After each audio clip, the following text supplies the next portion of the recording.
first moved into my apartment, I had hardly anything in my living room. Slowly, I started accumulating and DIYing my furniture piece by piece, and now it's finally time to bring everything together and give my living room the rental-friendly makeover it deserves.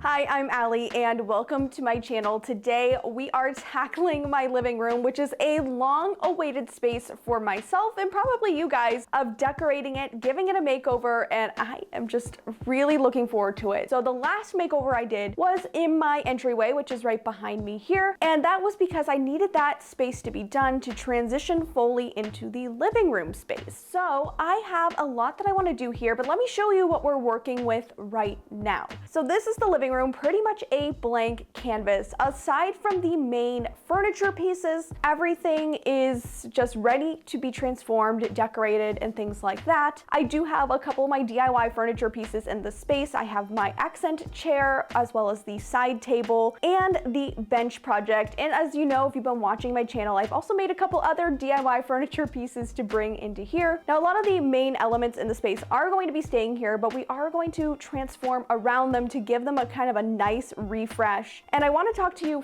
first about the design plan so you can get an idea of how I want to transform this space. I am using Millinote to create a mood board for the space. So the way I started it was by curating images off of Pinterest onto a brainstorming board. So if you look at these pictures right here, these are the main inspiration photos. I really liked the colors and the table, the curtains, the lamp. I really like every element in these photos right here, and that's kind of what I wanted to translate into the space. Moving over, you can kind of see next to it some ideas that I was looking at for some artwork. I really wanted to put a nice big photo above the couch. I also do want to have a gallery wall. I think the area above the bench is really calling for a gallery wall, and I wanted to mix in some modern elements along with that transitional, traditional type look. And then if you look at this one photo here, I do think the idea of a picture ledge or a shelf could be very nice over the TV. Then throughout the space, just some other elements that really bring in a cozy, warm feel, kind of like the California coastal style, transitional style, along or modern rustic. There's a ton of different names for this style, but still bringing in those mid-century modern vibes, since my TV stand and the bench I DIY'd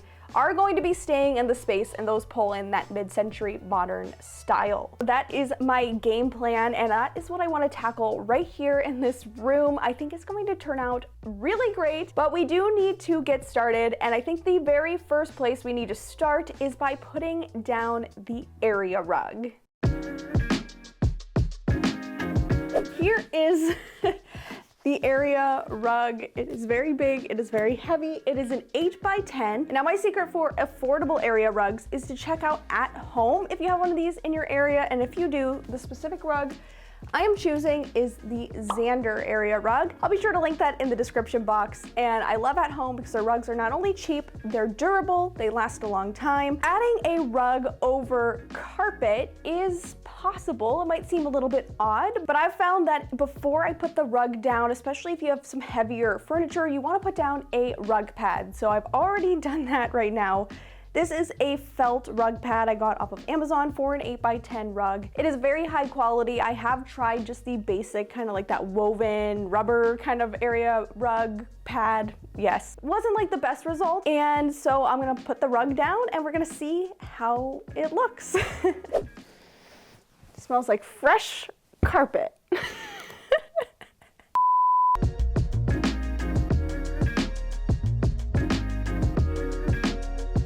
I think that's about all I can do.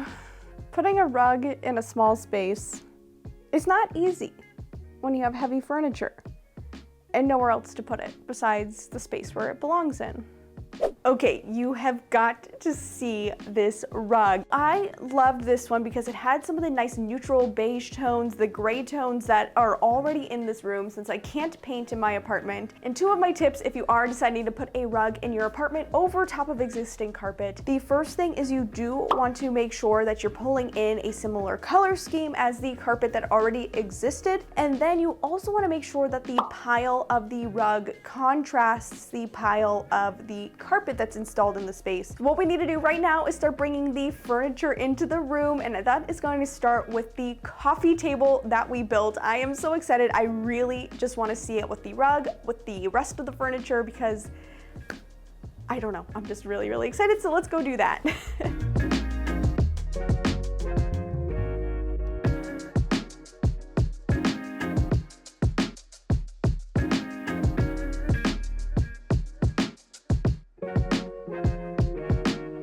As you know, we took an IKEA Ivar cabinet and hacked it and turned it into a beautiful high-end looking furniture piece, and that is what is going to go right here. And because I know that it's going to be kind of hard to do on camera by myself, I'm just going to use a little editing magic to get that cabinet into this space.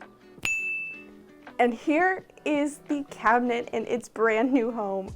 If you have an apartment with a patio, then you probably have the standard apartment rental grade vertical blinds, and you also probably know they aren't the cutest thing. However, they are very functional for privacy purposes as well as light filtering. So I don't want to remove or eliminate these, but I do have a fun and easy hack that you can do to hide it for when you want to let the natural light in. That is going to involve a very long curtain rod. What we're gonna do is take the curtain rod, install it right above the vertical blind rod, just following where the brackets already are placed. And I found out they're already screwed into the studs, so that's gonna make it even better. You don't need any drywall anchors. And then we'll add a curtain, and it's gonna really just transform the look of this window over here and make it look a little bit more homier, and also bring in a nice cozy textile element as well. In the design plan, I showed you that I wanted to add something on this wall right here, and I thought a really great idea would be a floating shelf. Floating shelves are super expensive, and so I wanted to show you a really easy DIY. So you can DIY your own floating shelf for such a fraction of the cost, and then we'll get it hung up on the wall. I built this shelf out of scrap wood. So I started with a 1x2 and I mitered it so that I would have a nice little frame for this floating shelf to surround the base. And I just simply used some wood glue and my nail gun to attach everything together and use some tape to hold it in place until that glue dried. And after about an hour, I was able to go in and sand everything nice and smooth, especially all of those sharp edges and corners. And then I gave the entire thing a coat of Early American stain, my favorite of course, and sealed it all in with a matte poly finish.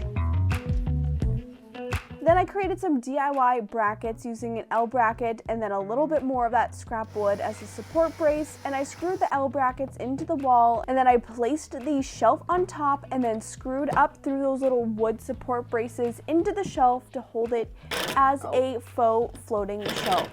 This space in my apartment has been calling for a gallery wall for a while because I have my bench that I DIY'd right below me and this big expansive wall that has nothing on it. So I thought a gallery wall would be a very nice touch. Now, part of it, I do love the idea of curating lots of artwork that is very meaningful. And one of the best ways to have meaningful artwork is by DIYing it yourself. So let me show you these quick and easy DIYs. I'm starting with a canvas panel and I'm cutting it to size using my utility knife, and I only had to do this because my frame was a bit of a unique size versus a standard art or photo size, which the canvas panels typically do come in. Then the very first step to begin creating this art, I really wanted a lot of texture. So I'm taking some tissue paper and I'm kind of crumpling it up a little bit, then tearing it up into smaller pieces. And then I took some Mod Podge and I applied that down to the canvas panel, stuck the tissue paper on top, and then also used a lot more Mod Podge on top of the tissue paper to really seal it and hold it to the panel. And I repeated this until the entire canvas panel was covered.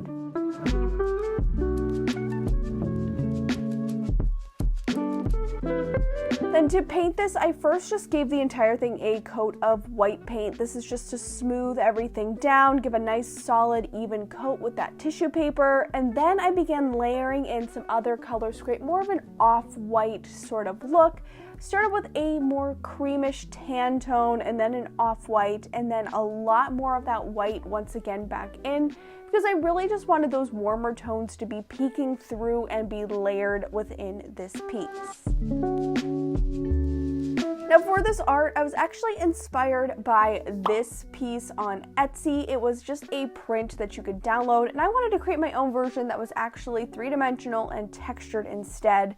So sort of following the look of that piece, I created this black pattern on top, and then I just painted all of that in with some black paint. I didn't be sure to super fill it in because I like that the white and off-white peeked through underneath where the tissue paper was a bit wrinkly. And then as a little extra detail, I added this line with a thin paintbrush. I have no idea, I just kind of winged it, but I really like the abstract look that it gives. And for the other piece of art, I took this landscape print off of Etsy and did the Mod Podge hack on it to make it look like a faux oil painting. I did that tutorial in my most recent Thrift Flips DIYs, and I'll be sure to link that so you can see exactly how to do this.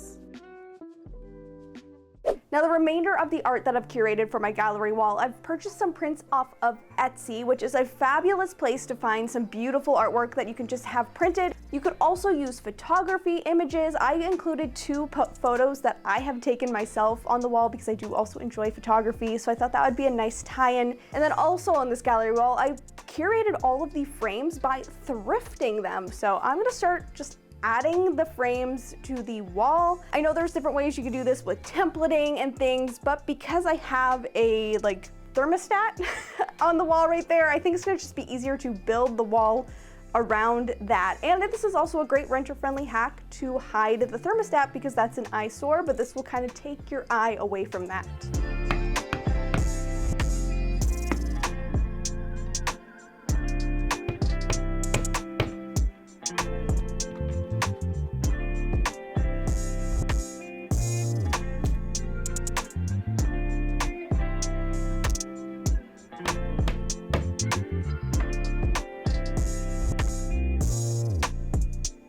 The gallery wall is looking so cute, isn't it? But there is one last little detail I want to add to it, and that is a picture light. Now I got this off of Amazon.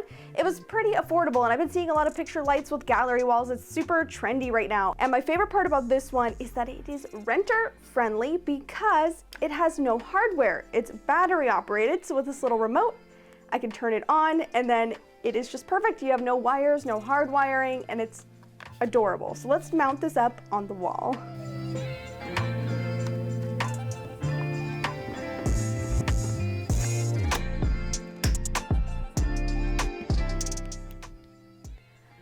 You know what? I don't think the black is what we're going for. Let's do a very quick and easy DIY to make this look a little bit more antique.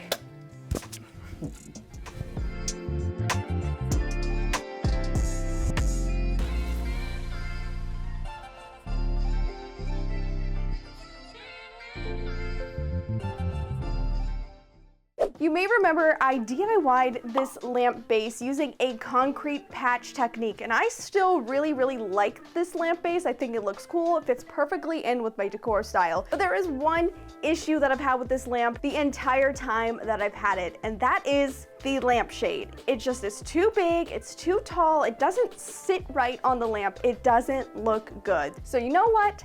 This lampshade has got to go. Cue in the new lampshade that is way more on trend, and it's gonna look way better on this lamp. However, obviously, it still looks a little dumb with this lamp part, so that also has to go. But we're not gonna throw this one. If you saw my latest thrift flip video, you may remember a little lamp harp like this. I got another one for this project, or I'm just gonna use this to make the lampshade a little bit lower profile because this clips right onto the bulb. And then we can take this new lampshade, go right on top right here, and it already looks a million times better. And I'm actually gonna use the little finial from the old lampshade because it does bring in that nice brass look that I'm going for versus the modern black look.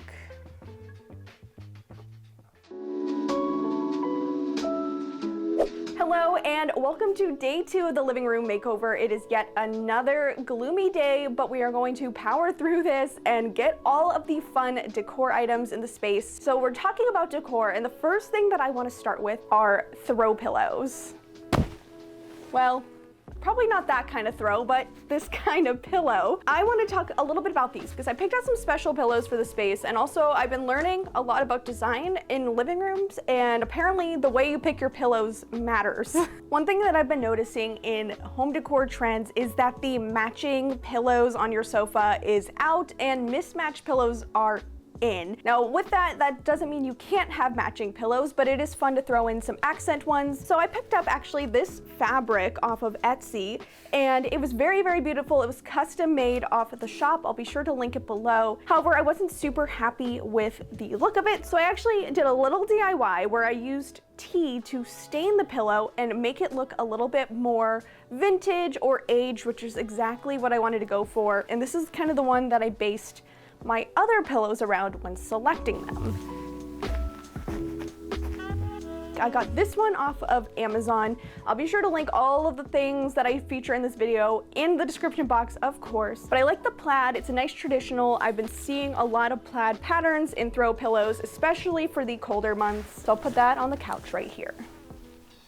Since I have a love seat, instead of doing 4 pillows, I'm doing 3, and I picked up this one off of Amazon. It is a faux leather lumbar pillow, and I like it because it adds just a touch of masculinity to the more feminine looking floral pillows. So I'm going to set that one right in front of there to kind of bring some more warmth.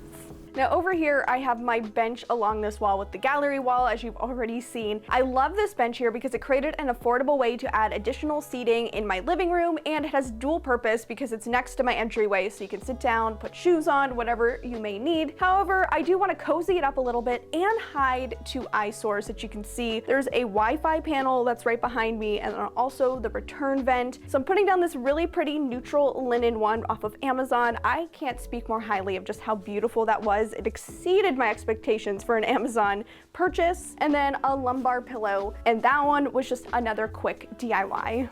And this final pillow is a very special one. It is a handmade pillow out of an old vintage Turkish rug. I purchased it off of Etsy, and it's a one-of-a-kind piece. I'll be sure to link the shop in the description box, and it's gonna sit so perfectly on my cane armchair. Next up, one of my favorite finds that I got for the space. I've had my eye on this for a while, and it is this Bluetooth speaker and radio. I think it is so adorable. So I'm gonna set this right on my end table because it's nice, accessible place to put it, and it just is gonna be such a great addition to the room.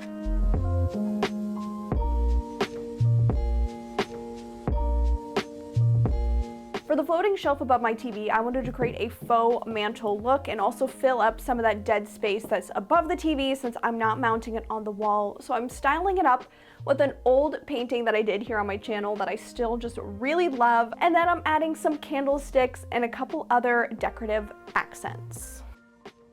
Now my apartment doesn't get a whole lot of natural light, and if you live in an apartment, you might deal with the same thing. So faux plants are a great option to bring some green in the room. So I got this faux olive tree off of Amazon. It is the short 4-foot one, but it was the perfect size for me. It's gonna fill out this space really nicely. And then I'm adding a basket underneath the bench for some extra storage for throw blankets or whatever else it may be used for.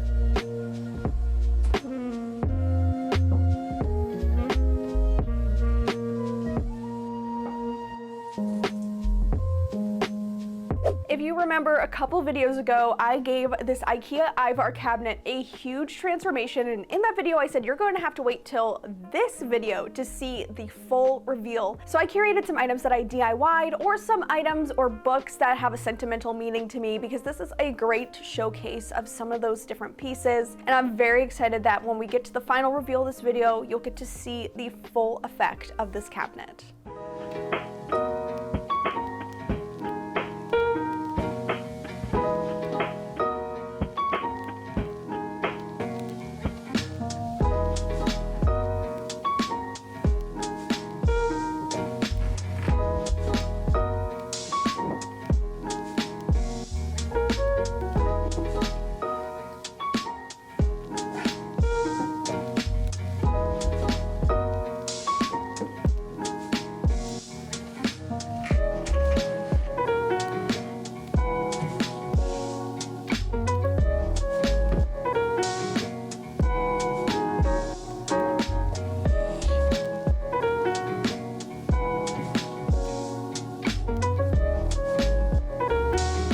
cabinet is fully decorated. There is one last thing sticking out in this room right here, and it's this lamp.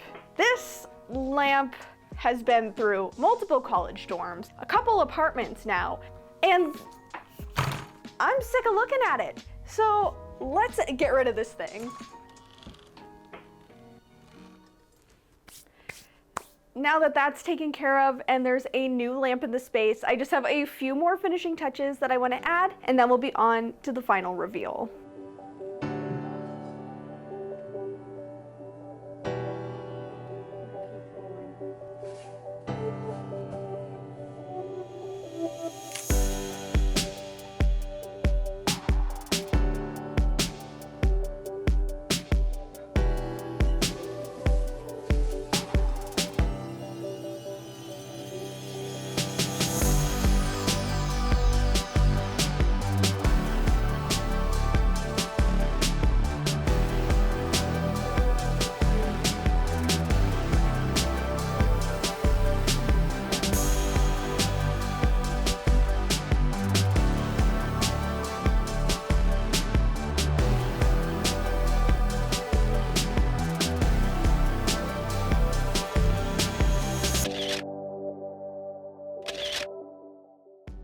And with that, the living room makeover is complete, and I just couldn't be happier with the final result here in this room. It took a very long time for me to figure out what my design plan was going to be, what I was going for, what I actually liked in a living room space, and it all came together with lots of DIYs and a little bit of rearranging, and I am just in love with this living room space. I want to hear in the comments what you think of this room, or what your favorite part is that I featured in this video. If you want to see all of the other DIY videos that help me get to this point in the living room makeover, I created a full playlist, and those are linked on the screen right here, along with another video that you might want to check out. Thank you so much for watching this video. Stay crafty, and I'll see you next time. Bye.